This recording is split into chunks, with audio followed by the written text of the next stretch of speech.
Was anybody here last week? Yeah? Yeah. So if you weren't here last week, or if you were, I'll just remind you, we've been in this series called Living Your Best Life. Anybody seen that hashtag on Instagram? Living your best life. Anybody use that hashtag on Instagram yet? Oh, okay. Nobody's living their best life on Instagram? Okay, cool guys. All right.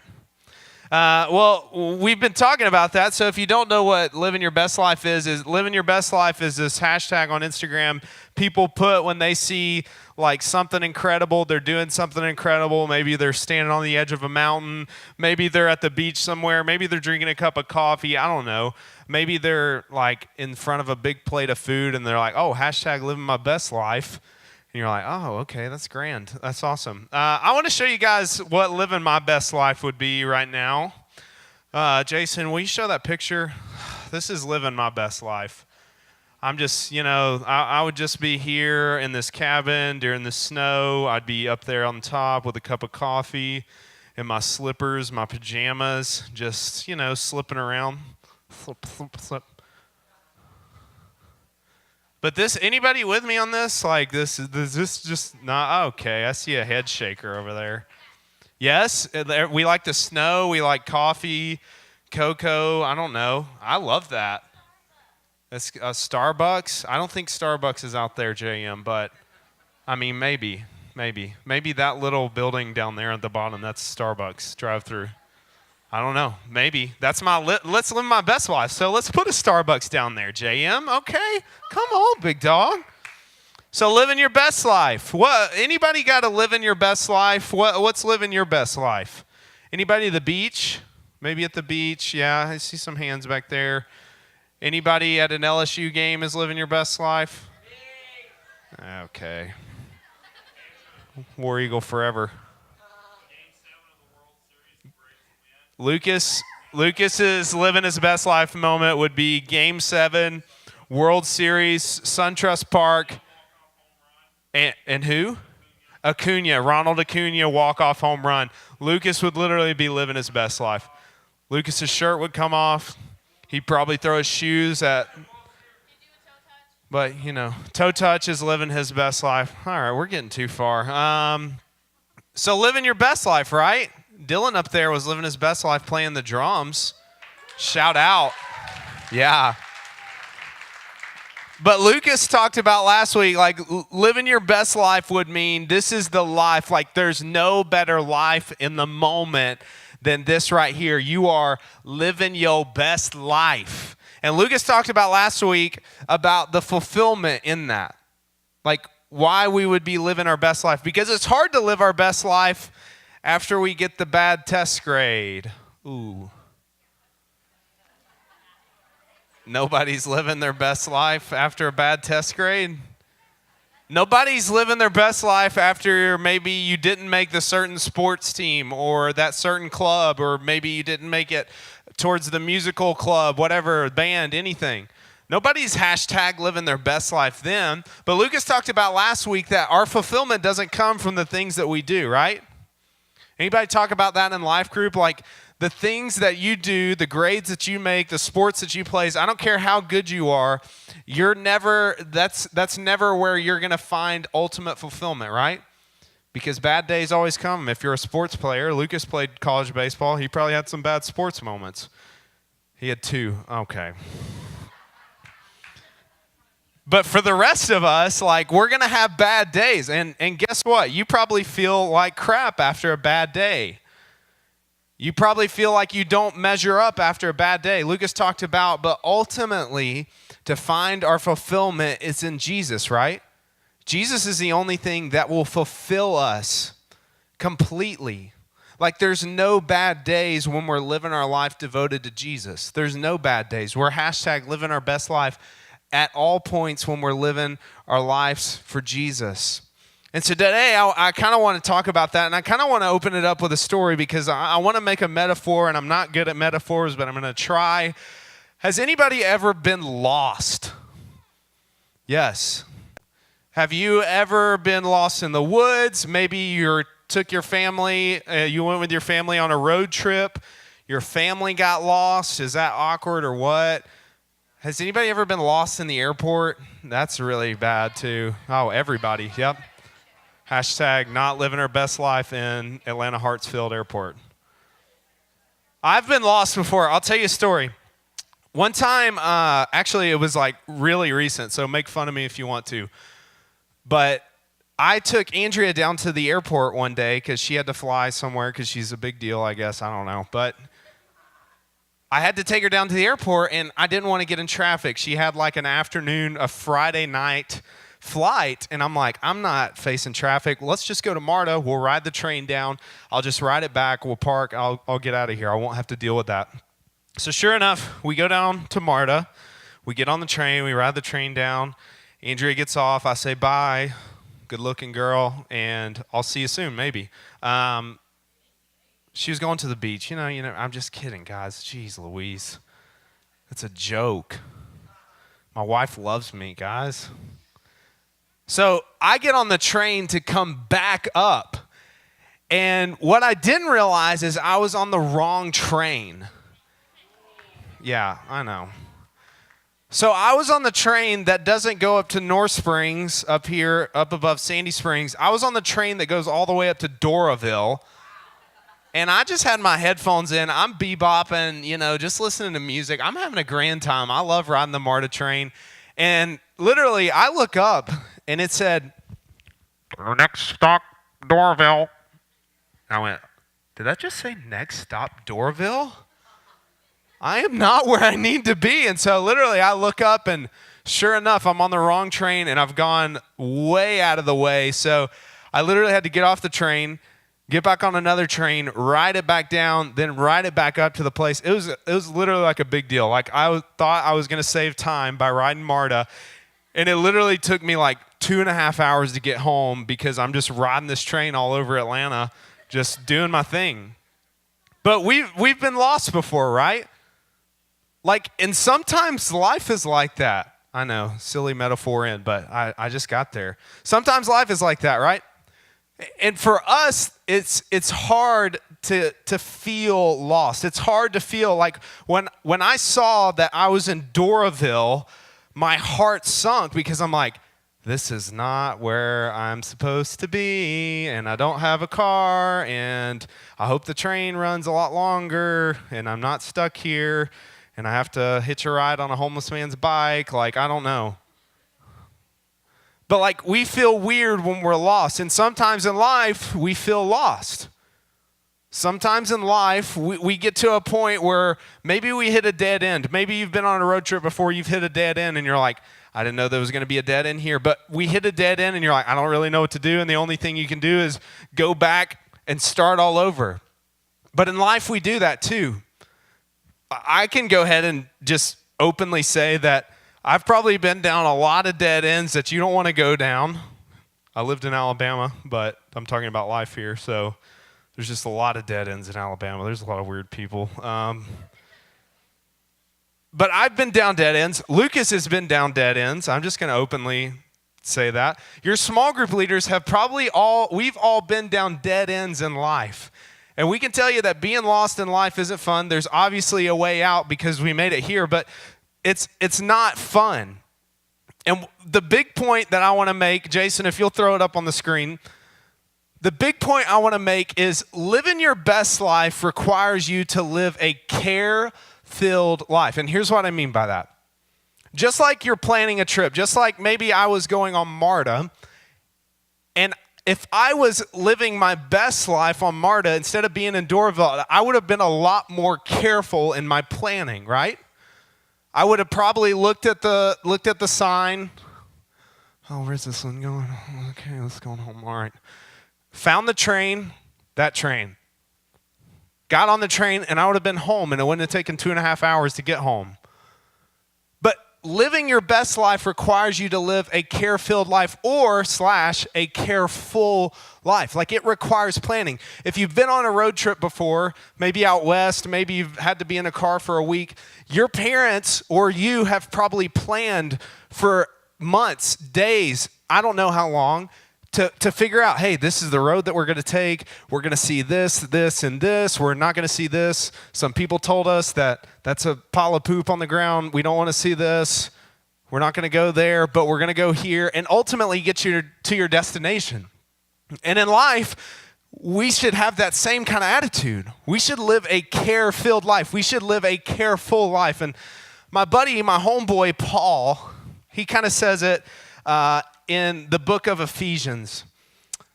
And Paul was writing to a church, and this was kind of back in the end of his letter, and he was just kind of wrapping things up. And so he has given them some last instructions before he was going to move on. And this is what he said. Be very careful then how you live. I'm going to stop right there. Be very careful then how you live. Paul's saying, hey, guess what? When you live, you got to be very careful. Why did Paul say that? I don't know. Let's go on. Not as unwise, but as wise. Obviously, Paul's saying that there is an unwise way to live and there is a wise way to live.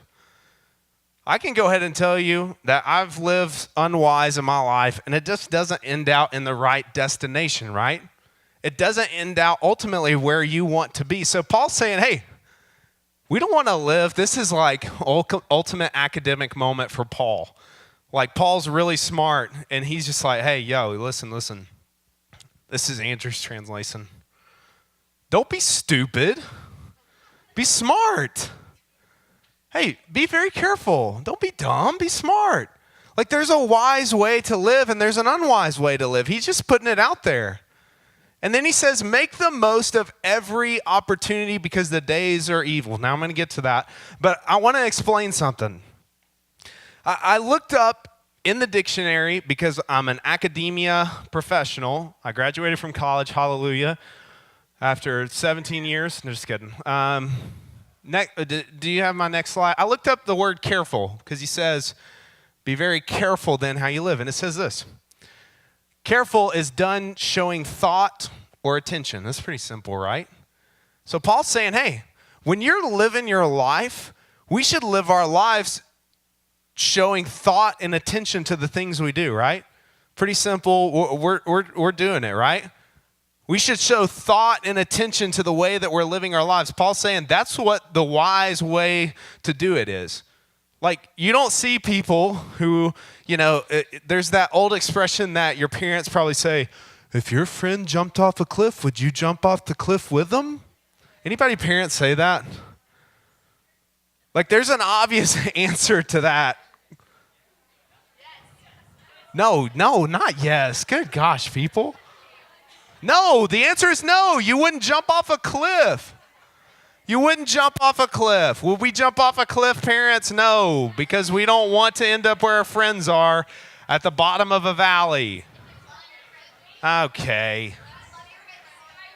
Here we go. Let's wrap it in. I'm getting there. Come on, guys.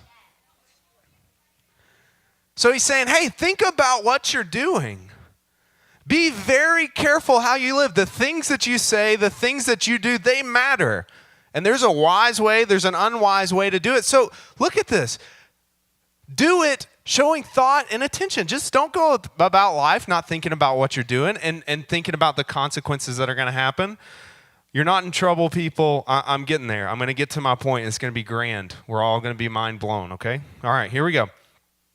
He goes on to say that there's a right and there's a wrong. You can go to the next slide with the full verse.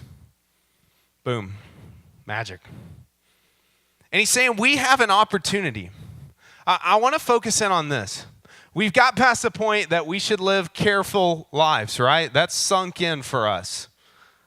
But he says making the most of every opportunity. I'm going to stop right there. The last part, you're still thinking, days are evil. What? We're getting close to Halloween. That's what I mean by that. No, I'm just kidding. I hate Halloween. Sorry. Here we go. Make the most of every opportunity. He's saying, you've got time here, right?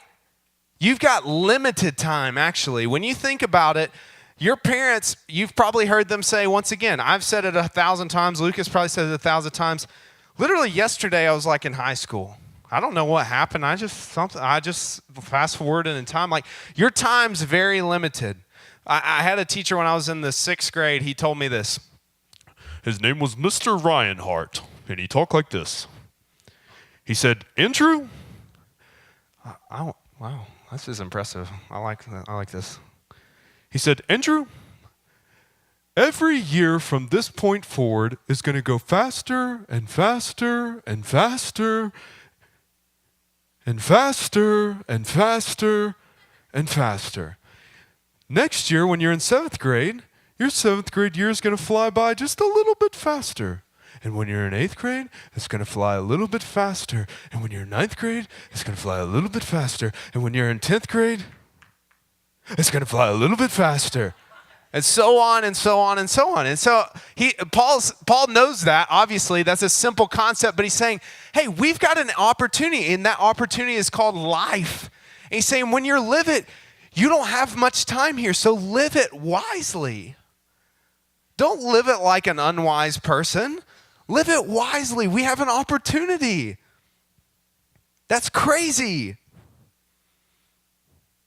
Make the most of it. Don't waste your time. And this is what the last part, because the days are evil. Evil. I just honestly like talking into a microphone. I could do this all day just to laugh at myself because I'm dumb. But he's saying because the days are evil. We got to remember context clues here, people. This is 2,000 years ago, right? 2,000 years ago, Paul wrote this. Do you think he had a reason to say the days are evil? He did. He did, because guess what? When Paul wrote this, there was this little church movement going on, and people were getting killed for it.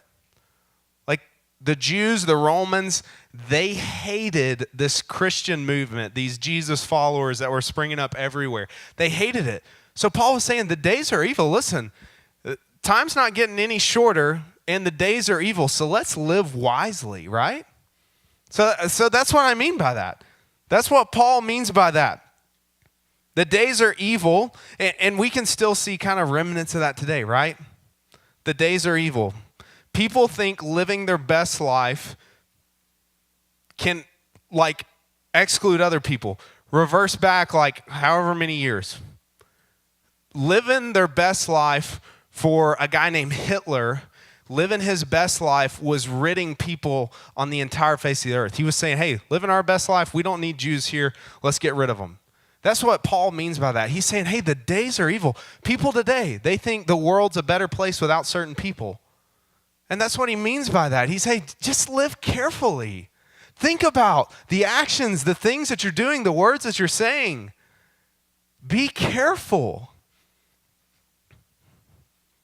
What we can learn today is that we have to be careful with how we live, and we have to give thought and attention to the things we do and say. And God's ultimate goal for us is that when we live careful lives, we can honestly live our best lives. When we live careful lives under Jesus' arms, we can live our best life. And this is why it's important. Everybody has a thing on the left side of their chest, kind of. I don't know anatomy well. I didn't major in it in college, but it's like right here somewhere, maybe. Here, maybe. I don't know. Left leg. I don't know. But it's called a heart, right? Every single one of us has a heart. And that heart really is kind of like a soul almost. Like, has anybody ever had a broken heart? Sad, kind of down. Maybe your girlfriend broke up with you. Sad. Wow, I just hit some heartstrings. Sad. I'll cry with you later.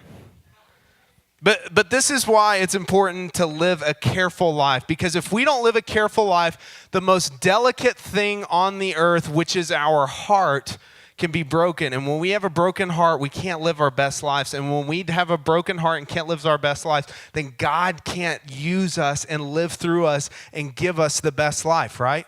There's this verse in Proverbs, and it says this. Bing. Magic. Above all else, guard your heart, for everything you do flows from it. Can you kind of see Paul's words kind of coming up in that? He's saying, being careful. This proverb says, guard your heart. Hey, be careful with your heart, because everything that you do and say flows from it. So here's some ideas for you. I probably need to wrap up on time. Yes, I do.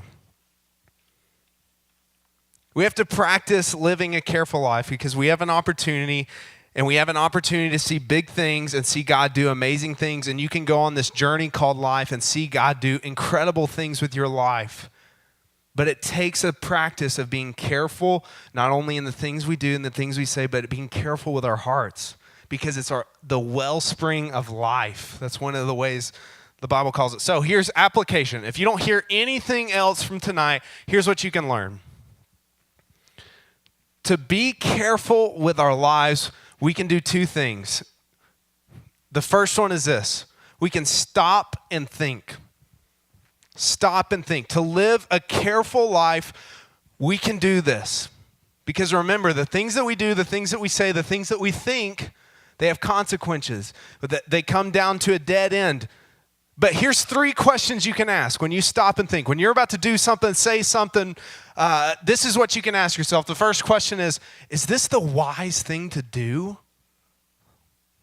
Like, should I go out with those friends who I know aren't good for me? And they do things that I know aren't good for me. Is this the wise thing for me to do? The second question is this: does this honor God and others? Does this honor God and other people? Simple question to stop and think and say, hey, there's a wise, there's an unwise thing to do. And ultimately it comes down to guarding your heart, because you can't live your best life without a full heart. Last thing, this is so simple. High school kids, middle school kids, if you're doing something illegal, I'll kick you. Not really.